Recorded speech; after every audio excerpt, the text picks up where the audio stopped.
Breaking news Hyderabad లో పోలీసుల సోదాలపై BRS నేతలు కొత్త డ్రామా ఆడుతున్నట్టుగా కనిపిస్తోంది.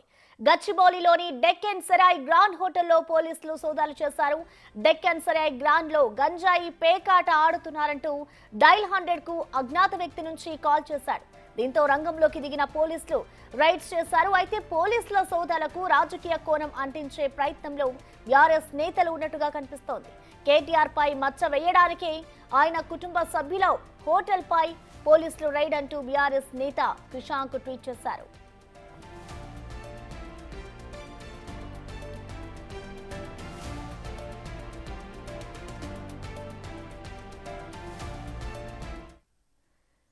ముప్పై 35 మంది పోలీసులు కుట్రపూరితంగా ఈ సోదాలు చేశారంటూ క్రిషాంక్ ఆరోపణలు చేశారు. అయితే క్రిషాంక్ ఆరోపణలను ఖండిస్తున్నారు పోలీసులు. దీనికి సంబంధించిన కంప్లీట్ అప్డేట్స్ ని మా ప్రతినిధి రానాని అడిగి తెలుసుకుందాం. రానా, అసలు ఏం జరిగింది? దాదాపు 2 గంటల పాటు కూడా ఇటు పోలీసులు అయితే సోదాలు చేసిన పరిస్థితి ఉంది. సో అసలు ఏం జరిగింది రానా? సుమారు 1 గంట ప్రాంతంలో 100కి కాల్ వచ్చినట్టుగా తెలుస్తుంది. ఆ కాల్ బేస్ చేసుకొని రాయదుర్గం పోలీసులు అలర్ట్ అయ్యారు. వెంటనే ఎస్ఓటికి కానీ అలాగే నార్కోటిక్ డిపార్ట్మెంట్కి కూడా వాళ్ళు అలర్ట్ చేస్తారు. మొత్తం టీం అంతా కూడా హోటల్కి వెళ్ళారు. హోటల్కి వెళ్ళిన తర్వాత ఎందుకంటే మామూలుగా ఇటీవల కాలంలో కూడా మనం చూస్తున్నాం, రాష్ట్ర ప్రభుత్వం కొత్తగా ఏర్పడిన తర్వాత ఈ డ్రగ్స్ మీద ప్రధానంగా కూడా వాళ్ళు కాన్సన్ట్రేషన్ చేశారు. ఎక్కడ ఏ కాల్ వచ్చినా, ఏ మెయిల్ వచ్చినా, ఏ మెసేజ్ వచ్చినా కూడా అంత ఈజీగా కూడా వాళ్ళు వదులుకోరు. సో ఈ నేపథ్యంలో వాళ్ళు ఇట్లా రైడ్స్ చేస్తూనే ఉంటారు. ఆ కోణంలోనే ఇవాళ కాల్ను కూడా అంత ఈజీగా వదులుకోకుండా వాళ్ళు రైడ్స్ చేసినటువంటి నేపథ్యం కనపడుతుంది. దాదాపు 2 గంటల పాటు కూడా రైడ్స్ చేశారు. మొత్తం కూడా అన్ని చెక్ చేశారు, అన్ని వివరాలు కూడా సేకరించారు. ఎవరెవరు హోటల్లో దిగారు ఏంటి అనే దానిపై కూడా వివరాలు సేకరించిన తర్వాత అక్కడ మొత్తం డాగ్స్తో కూడా వాళ్ళు చెక్ చేశారు. అక్కడ గంజాయి కానీ లేకపోతే ప్యాకెట్ కానీ లేకపోతే డ్రగ్స్ సంబంధించినటువంటి ఆనవాళ్ళు కానీ అలాంటి యాక్టివిటీస్ ఏమీ కనపడలేదు. అయితే యాజ్ పర్ ప్రకారం వాళ్ళు తనిఖీలు చేసిన తర్వాత అది వెళ్ళిపోయిన తర్వాత ఇన్ఫర్మేషన్ ఇచ్చినటువంటి వ్యక్తి ఎవరు 100 కాల్ చేశారు కాబట్టి దాన్ని బేస్ చేసుకుని వెళ్ళారు. నేపథ్యంలో కావాలని పోలీసుల్ని తప్పుదావ పట్టించే విధంగా కూడా ఈ కాల్ ఉందని పోలీసులు భావిస్తున్నారు. దాని దగ్గరగానే తీవ్ర ఆగ్రహం కూడా వ్యక్తం చేస్తున్న నేపథ్యం పడుతుంది. మొదటగా ఈ కాల్ ఎక్కడి నుంచి వచ్చింది దానిపై కూడా ఇప్పటికే పోలీసులు ట్రేస్ చేసే పనిలో ఉన్నట్టుగా మనకు సమాచారం అవుతుంది. అయితే కాల్ వచ్చిన దానివల్లనే వెళ్ళారు కాబట్టి దీన్ని బీఆర్ఎస్ సోషల్ మీడియాలో మాత్రం వేరే రకంగా కూడా దీన్ని పొట్రై చేస్తున్నట్టుగా తెలుస్తుంది. ఎందుకంటే బీఆర్ఎస్ చెందినటువంటి సోషల్ మీడియాలో యాక్టివ్గా ఉన్నటువంటి వ్యక్తి క్రిషాంక్ మొదటి నుంచి కూడా గతంలో కూడా మనం చూసాం. ఎప్పుడైతే ఈ ఫార్ములా కార్ రేసింగ్ సంబంధించిన అంశంలో మొదటగా ఏసీపీ అధికారులు కేటీఆర్కి నోటీసులు ఇచ్చారు. నోటీసులు ఇచ్చిన మరుసటి రోజు కేటీఆర్ ఇంట్లో ఏసీపీ రైడ్స్ జరుగుతున్నాయంటూ కూడా ఆయన ఒక ట్వీట్ చేశాడు. దాదాపు 10 మంది వచ్చారు, రైడ్స్ చేస్తున్నారంటూ కూడా కావాలనే కేటీఆర్ని వేధిస్తున్నారంటూ కూడా ఆయన ట్వీట్ చేసి దాదాపు అరగంట లోపలనే ఆయన డిలీట్ చేశారు. అలా పోలీసులతో పాటు మీడియాను కూడా తప్పుదోవ పట్టించే విధంగా కూడా అక్కడ సింపతి గెయిన్ చేసే విధంగా కూడా అక్కడ వాళ్ళు ప్లాన్ చేసే నేపథ్యం పడుతుంది. సేమ్ ప్లానింగ్ ఇప్పుడు కూడా రైడ్స్ పేరుతోనే ఇప్పుడు కాల్స్ చేయించడము, ఈ రకమైనటువంటి గేమ్ ఆడడం అనేది కూడా ఇటు సోషల్ మీడియాలోనే వీరిపైన విమర్శలు వస్తున్నటువంటి నేపథ్యంగా పడుతుంది. సో బీఆర్ఎస్ చెందినటువంటి సోషల్ మీడియా కొన్ని హ్యాండిల్స్ ఉన్నాయి.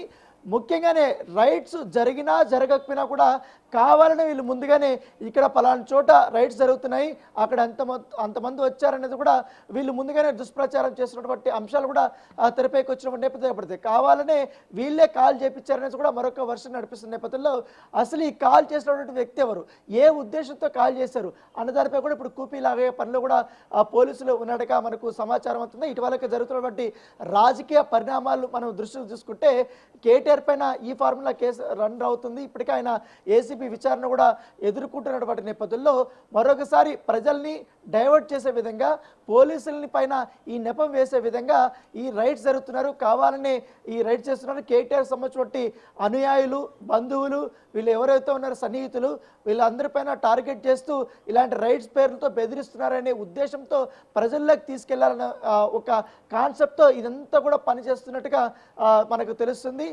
ఇదే అంశాన్ని కూడా ఇప్పుడు సోషల్ మీడియాలో కూడా ప్రస్తావిస్తున్నారు. ఎందుకంటే అక్కడ ఏమి దొరకకపోయినా కూడా, ఎందుకంటే ఎక్కడ కూడా పోలీసులకి ఖచ్చితమైనటువంటి ఇన్ఫర్మేషన్ వస్తే చేస్తేనే వాళ్ళు ఈ రకమైన బట్టి రైడ్స్ చేస్తారు. మరొకసారి ఈ డ్రగ్స్ మీద పూర్తి స్థాయిలో కాన్సన్ట్రేట్ చేసినటువంటి నేపథ్యంలో స్వతహాగా కూడా పోలీసులు వెళ్ళి రైడ్స్ చేయొచ్చు. ఎందుకంటే ఇవాళ కాలంలో చూసాం మనం, పబ్స్లో చేశారు, బార్ అండ్ రెస్టారెంట్స్లో చేశారు, ఫామ్ హౌస్లో చేస్తున్నారు. ఇవన్నీ చేస్తున్న నేపథ్యంలో అక్కడ పూర్తి స్థాయిలో నార్కోటిక్ డిపార్ట్మెంట్ కానీ వీళ్ళందరూ కూడా డ్రగ్ డిటెక్టివ్ టెస్టులు చేయడము, దాంతో కూడా చాలా మంది కూడా బయటపడ్డారు. కొన్ని చోట్ల అయితే ఏకంగా క్రెడిబుల్ ఇన్ఫర్మేషన్ ఇట్లాంటి ఫోన్ కాల్స్ వచ్చినప్పుడు వాళ్ళు రైడ్ చేసినప్పుడు కూడా దొరికినటువంటి సందర్భాలు ఉన్నాయి. సో దాన్ని బేస్ చేసుకుని ఈ కాల్ను కూడా అంత ఈజీగా తీసుకోకూడదు, తోసి పారేయకూడదు అనే ఉద్దేశంతో పోలీసులు వెళ్ళారు. అయితే పోలీసులు మాత్రం తమ డ్యూటీలో భాగంగా వెళ్తే దాన్ని కూడా వేరే రకంగా రాజకీయ రంగు పులిమే విధంగా, పోలీసులపైన నెపం వేసే విధంగా కావాలని కేటీఆర్ బంధువులపైన టార్గెట్ చేశారని చెప్పుతున్నట్టుగా ఈరోజు ఆ మెసేజ్లన్నీ కూడా పెట్టినటువంటి నేపథ్యం కాబట్టి క్రిషాంక్ కూడా ఇవాళ అదే అంశాన్ని కూడా తన ట్విట్టర్లో కూడా పోస్ట్ చేసినటువంటి నేపథ్యం కాబట్టి దీనిపైన ఇప్పుడు పోలీసులు బగ్గుమంటున్నారు.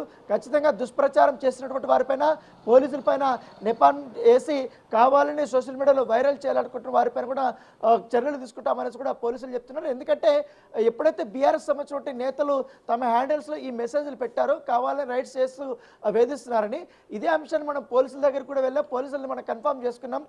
రాయదుర్గం సంబంధించినటువంటి పోలీసులు కూడా మనం అడిగాము, అసలు ఏం చెకప్లో భాగంగా వెళ్ళారా, లేకపోతే మీరు ఏమైనా ఇన్ఫర్మేషన్ తీసుకొని మీరు వెళ్ళారని అడిగినప్పుడు వాళ్ళు మాత్రం చాలా క్లియర్గా చెప్పారు.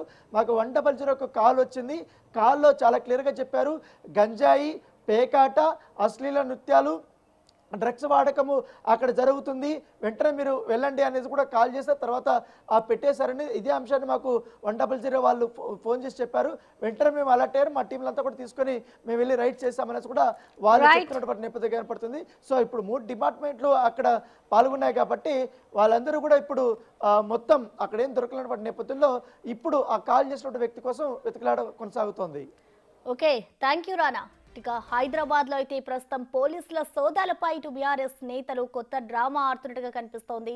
ఇటు గచ్చిబౌలిలోని డెక్కన్ సెరైన్ గ్రాండ్ హోటల్లో పోలీసులు సోదాలు చేశారు. డైల్ 100కి కాల్ రావడంతో వెంటనే దాదాపు 2 గంటల పాటు కూడా ఇటు పోలీసులు అయితే సోదాలు నిర్వహించారు. కానీ ఈ సోదాల్లో ఎటువంటి ఆధారాలు లభ్యం కాకపోవడంతో ఇటు పోలీసులు వెనుదిరిగిన పరిస్థితి నెలకొంది. దీనికి సంబంధించిన కంప్లీట్ అప్డేట్స్ ని మా అసోసియేట్ ఇన్పుటేటర్ నగేష్ అందించేందుకు కూడా లైవ్ లో సిద్ధంగా ఉన్నారు. నగేష్, చెప్పండి అసలు ఏం జరిగింది అనుకోవచ్చు. మరోవైపు ఇటు పోలీసులకి డైల్ 100 నుంచి కాల్ చేసిన వ్యక్తి ఎవరు, దానికి సంబంధించిన డీటెయిల్స్ ఏమైనా తెలుసాయా? మరోవైపు ఇటు క్రిషాంక్ కూడా పోలీసుల తీరుపై కొన్ని ఆరోపణలు అయితే చేస్తున్నారు. సో మొత్తంగా ఎలా చూడాలంటే నాగేష్ దీనికి సంబంధించి?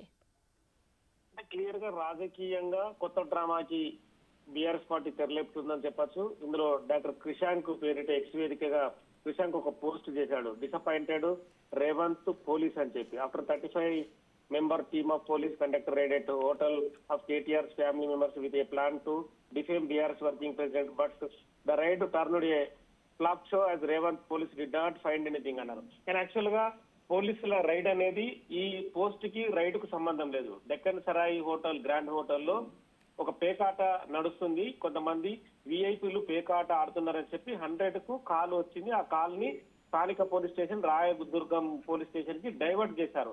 100 కాల్ అనేది మేడ్చల్ లో ఉంటుంది. 100 కాల్ అనేది వచ్చిన తర్వాత తెలంగాణ స్టేట్ లో ఏ పోలీస్ స్టేషన్ లిమిట్స్ లో అది వస్తుందని చెప్పి ఆ లొకేషన్ ఐడెంటిఫై చేసిన తర్వాత అక్కడికి కాల్ డైవర్ట్ చేస్తారు. ఆ పోలీసులు డెక్కన్ సరాయ్ హోటల్ కి కొంతమంది వెళ్లారు. ఎస్ఓటి పోలీసులతో కలిసి లాండ్ ఆర్డర్ పోలీసులు వెళ్లి ఆ పోలీసు అక్కడ డెక్కన్ సరాయ్ హోటల్లో రైడ్ చేశారు. అన్ని ఆ రూమ్స్ ని ఓపెన్ చేశారు. కానీ అక్కడ ఏవి కూడా పేకాట గాని మిగతా అసాంఘిక కార్యకలాపాలు ఏవి జరగడం లేదని చెప్పి వాళ్ళు వెనుదిరిగిన పరిస్థితి. కానీ ఇక్కడ బీఆర్ఎస్ నేతలు కావచ్చు, కొంతమంది సోషల్ యాక్టివ్ గా ఉన్న బీఆర్ఎస్ పార్టీకి సంబంధించిన యాక్టివిస్టులు కావచ్చు, వాళ్ళు కేటీఆర్ కి లింక్ చేస్తూ పోస్ట్ చేశారు. యాక్చువల్ అయితే పోలీసులు లాండ్ ఆర్డర్ ని పరిరక్షించే క్రమంలో ఇలాంటి రైడ్లు చేయడం అనేది సర్వసాధారణం. తెలంగాణలో అయితే దీవాళికి కావచ్చు, సంక్రాంతికి కావచ్చు, కొంతమంది మామూలుగా గుంపుగా వ్యక్తులు ఏర్పడి సెలవుల దినంలో పేకాట ఆడుతూ ఉంటారు. ఆ క్రమంలోనే సంక్రాంతి హాలిడేస్ ఉన్న క్రమంలో కొంతమంది విఐపీలు పేకాట ఆడుతున్నట్టుగా సమాచారం అందించింది. కానీ ఇక్కడ కాల్ చేసిన వ్యక్తి కూడా అనుమానాస్పదంగానే ఉంది. ఎందుకంటే ఒక వ్యక్తి నుంచి కాల్ రావడం, ఆ హోటల్ బీఆర్ఎస్ పార్టీకి సంబంధించిన మాజీ మంత్రి కేటీఆర్ బంధువు శ్రీనివాసరావు అని చెప్పడం, ఇదంతా అనుమానాస్పదమే. ప్రస్తుతం అయితే 100కు కాల్ చేసిన వ్యక్తి ఎవరనేది కూడా పోలీసులు వెతికే పనిలో పడ్డారు. ఎందుకంటే ఇలాంటి వ్యవహారాలు రాజకీయంగా వాళ్లకు బాగానే ఉండొచ్చు, కానీ రాజకీయం వేరు, పోలీసులు లాండ్ ఆర్డర్ ని పరిరక్షించే తీరు వేరు. పొలిటికల్ గా జరుగుతున్న పరిణామాలు ఇవి ఉన్నా, కేసులున్నా, స్కామ్లున్నా పొలిటికల్ గా వాళ్ళకు వాళ్ళు ఆరోపించుకోవచ్చు. కానీ ఇక్కడ పోలీసుల పనితీరును ప్రశ్నించడం అనేది కూడా ఒక రకంగా ఇబ్బందికర పరిణామం. ఎందుకంటే పోలీసులు లా అండ్ ఆర్డర్ ని బీఆర్ఎస్ పార్టీ ఉన్నా పరిరక్షించాలి, కాంగ్రెస్ పార్టీ ఉన్నా పరిరక్షించాలి, ఇంకా అదర్ పార్టీ ఉన్నా పరిరక్షించాలి. కానీ పోలీసుల పనితీరును ప్రశ్నించే విధంగా కేటీఆర్ ను సంబంధించి హోటల్లో రైడ్ చేశారు, రేవంత్ పోలీసులు ఫెయిల్ అయ్యారు, ఇటువంటి డిఫరెంట్ ఒపీనియన్స్ ని వాళ్ళు ఎక్స్ వేదికగా ప్రశ్నిస్తున్నారు. కానీ ప్రజలు కూడా ఇబ్బందికర పరిస్థితి, ప్రజలు కూడా కన్ఫ్యూజన్ చేసే విధంగానే ఈ పోస్టులు ఉంటున్నాయి. కానీ వాళ్ళ పార్టీ నేతలు కూడా క్లియర్ గా ఆలోచించాలి. ఒక పోస్ట్ చేసే ముందు ఆ హోటల్లో ఏం జరిగింది, కాల్ ఎలా వచ్చింది, కనీసం ఆ స్థానిక పోలీస్ స్టేషన్ కు కనుక్కొని ఫోన్ చేసిన తర్వాత పోస్టులు చేయాలి. కానీ ఇవన్నీ ఎవ్వి బీఆర్ఎస్ సంబంధించిన సోషల్ మీడియా సంబంధించిన నేతలు కావచ్చు, సో వాళ్ళ పార్టీకి సంబంధించిన డైరెక్ట్ నేతలు కావచ్చు, ఎవరు కూడా వాటిని ఎంక్వైరీ చేయకుండానే డైరెక్ట్ గా అది జరగని వ్యవహారమైనా జరిగిన వ్యవహారం కూడా డైరెక్ట్ గానే పోస్టులు సోషల్ మీడియా వేదిక వేయడం వల్ల జరిగే పరిణామాలు చాలా తీవ్రంగా ఉంటున్నాయి. ఇప్పటికే రకరకాల పరిణామాలు జరుగుతున్నా కూడా బీఆర్ఎస్ సంబంధించిన సోషల్ మీడియా నేతలు అయితే వాళ్ళు కనీస పరిజ్ఞానం వాళ్ళు తెచ్చుకోవడం లేదని కూడా పోలీసులు ఆరోపిస్తున్నారు. స్థానిక రాయదుర్గం సిఐ వెంకన్న కూడా ఇదే విషయం చెప్తున్నారు.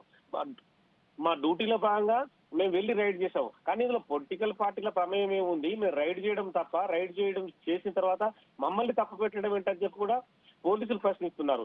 అది ఏ నేత హోటల్ ఉన్నా కూడా ఖచ్చితంగా రైడ్ చేసి వాళ్ళని పట్టుకోవడమే, చట్టపరంగా వాళ్ళని శిక్షించడమే. ఇక్కడ ఆ పార్టీకి సంబంధించిన నేత హోటల్ ఉందా, ఈ పార్టీకి నేత హోటల్ ఉందా అని మాకు సంబంధమే లేదని చెప్పి వాళ్ళు చెప్తున్నారు. కానీ తమ పార్టీకి సంబంధించిన నేత హోటలు వీళ్ళు అక్కడ పప్పులో కాలేశారు, మళ్ళీ ఒక మిస్ ఫైర్ అయిందని చెప్పి రకరకాలుగా వ్యాఖ్యానం చేయడం పట్ల కూడా పోలీసులు కూడా ఈ విషయాన్ని తీవ్రంగానే ఆక్షేపిస్తున్నారు. ఇలాంటి పోస్టులు పెట్టి అనవసరంగా పోలీసుల్ని రాజకీయ వివాదాల్లోకి లాగద్దని చెప్పి కూడా వాళ్ళు విజ్ఞప్తి చేస్తున్న పరిస్థితి కొనసాగుతుంది. Right, thank you Nagesh.